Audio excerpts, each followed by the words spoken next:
जय श्री कृष्णा, राधे राधे। व्रत और त्योहारों की श्रृंखला में आज मैं आपके लिए दुबड़ी साते की व्रत कथा लेकर आई हूँ। इससे पहले आपका मेरे चैनल गोयल अनीशा क्रिएशंस में स्वागत है।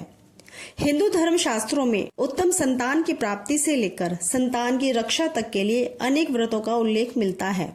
इनमें से ही एक प्रमुख व्रत है दुबड़ी साते व्रत।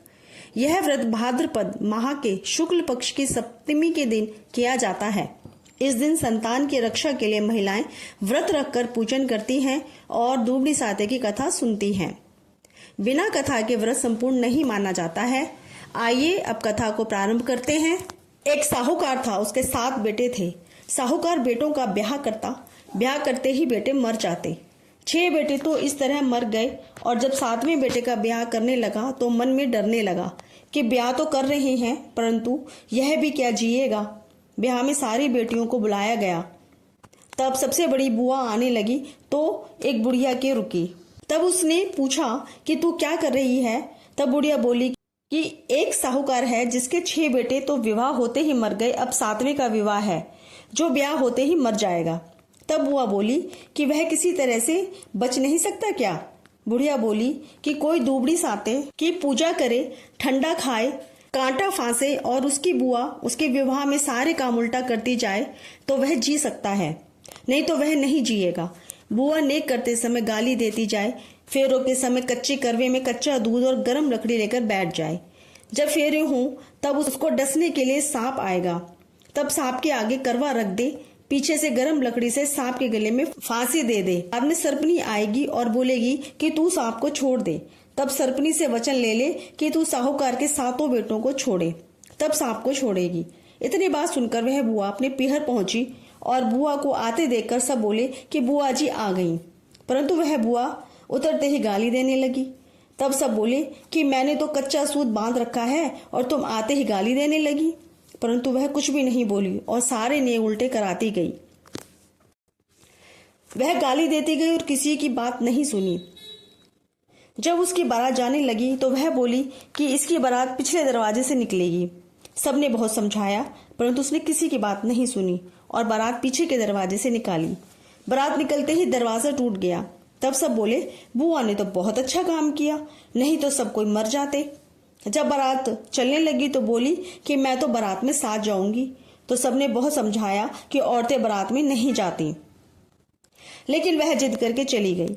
रास्ते में एक बहुत बड़ा पेड़ था तो बारात पेड़ के नीचे उतारने लगी तो बुआ बोली कि मैं तो इसकी बारात खाली जगह में उतारूंगी।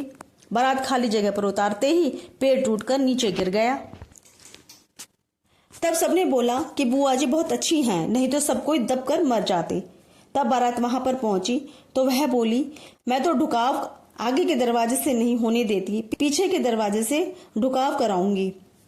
ढुकाव पीछे के दरवाजे से होने लगी तो आगे का दरवाजा टूटकर गिर गया। तब सब बोले कि बुआ जी बड़ी सियानी है, नहीं तो हम सब दबकर मर जाते। बुआ बोली मैं तो फेरों पर बैठूंगी। तो सबने बहुत समझाया कि इतने आदमियों में कैसे बैठेगी, लेकिन वह तो जिद करके बैठ गई और कच्चे करवे में कच्चा दूध और गर्म फांस लेकर बैठ गई। आधे फेरे हुए तब सांप उसको डसने आया। तब बुआ जी ने सांप के आगे करवा रख दिया और फांस लगा दी। इतने में सर्पनी आई और बोली कि तू मेरे सांप को छोड़ दे। तब वह बोली कि पहले तू मुझे वचन दे कि तू पहले मेरे 6 भतीजों को जीवन दान देगी और इसको भी जीवन दान दे, 7 की बहुएं दे, तब मैं सांप को छोड़ूंगी। बाद में सर्पनी बोली कि मैं तो छोड़ती नहीं, परंतु तूने वचन ले लिया और सांप को फांस लिया, इसलिए मेरे को छोड़ना पड़ रहा है। धूमधाम से विवाह हो गया। बारात घर वापस आई। तब लड़के की बुआ ने सप्तमी के दिन दुबड़ी की पूजा कराई और नगर में हल्ला मचा दिया कि सब कोई दुबड़ी साते करना, बायना निकालना, ठंडी रोटी खाना, बहुओं को सुहाग देना, जैसा उनको दिया वैसा सबको देना। इस प्रकार से दुबड़ी साते की कथा संपूर्ण होती है। जय श्री कृष्णा, राधे राधे। एक कथा के साथ दूसरी कथा अवश्य सुननी चाहिए। अब मैं आपको गणेश जी की कथा सुनाती हूँ। एक ब्राह्मण था, वह सुबह जल्दी उठकर गंगा जी में नहाता था और विनायक जी की पूजा करता था, परंतु उसकी औरत को पूजा आरती अच्छी नहीं लगती थी। वह गुस्से में आकर कहती कि दिन निकलने से पहले पूजा करने बैठ जाते हो, मैं कैसे झाड़ू लगाऊं, कैसे काम करूं, बीच में तुम बैठे हो। परंतु वह पूजा करते समय कुछ नहीं सुनता। एक दिन ब्राह्मण तो गंगा जी गया हुआ था, तो उसके ब्राह्मणी ने विनायक जी की मूर्ति छुपा दी। ब्राह्मण ने आकर पूछा कि मूर्ति कहाँ गई, तो उसने बताया नहीं कि मुझे क्या पता। तब उस ब्राह्मण ने रोटी पानी नहीं खाया और कहा कि मैं तो पूजा करके ही रोटी खाऊंगा। तब ब्राह्मणी ने बहुत कहा, खाना बन गया, खा लो, परंतु ब्राह्मण ने नहीं खाया और रोने लगा। ब्राह्मण को रोता देखकर, दोनों की लड़ाई देखकर वह मूर्ति हंसने लगी। तब गुस्से होकर उसकी औरत बोली, वह मूर्ति हंस रही है। तब ब्राह्मण ने मूर्ति की पूजा की और मूर्ति बोली, बहुत दिन हो गए तूने मेरी सेवा की है, इसलिए तू मांग। वह ब्राह्मण बोला कि अन्न मांगू, धन मांगू और सारी दुनिया के सुख मांगू। तब विनायक जी ने ब्राह्मण को सारा सुख, अन्न, धन दे दिया और ब्राह्मण खुश रहने लगा।